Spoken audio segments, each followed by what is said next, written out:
ბურჯ ხალიფა ჩამოინგრევა თუ ელექტროენერგიას გავთიშავთ. მე ვარ ლევან ლაბარტყავა, უძრავი ქონების ლიცენზირებული ექსპერტი. სოფლიოში ყველაზე მაღალი შენობა აშენებულია უდაბნოში ქვიშაზე, რაც არ არის შესაფერისი ასეთი გრანდიოზული პროექტისთვის. ეს შენობა ასეთ პირობებში მალევე დაინგრევდა. ამიტომ პროექტის მთავარმა ინჟინერმა ბილ ბეიკერმა ფუნდამენტის გამაგრება ხახუნის ძალის მეშვეობით გადაწყვიტა.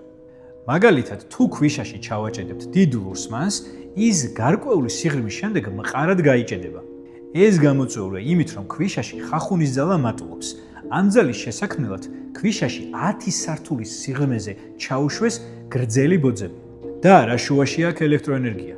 თუ დენს მუდმივად არ მიაწვდიან სპარსეთის ყურიდან შემოსული მარილიანი წყალი არმატურების რკინას მუდმივად დააჟანგებს. ანოდების ბადესა და კათოდს შორის გაივლის ელექტროენერგია, რაც იცავს რკინას ჟანგვისაგან, მაგრამ დროთა განმავლობაში ჭამს ანოდების ლითონს. ამიტომ ანოდები რამდენიმე წელიწადში ერთხელ უნდა ჩანაცვლდეს. ასე რომ, თუ ოდესმე აპოკალიფსი დადგება, ბურჯ ხალიფაში დამალვას არ გირჩევთ. სხვა უფრო საინტერესო ვიდეოებისთვის კი გამოიწერეთ ლიალტორის არხი.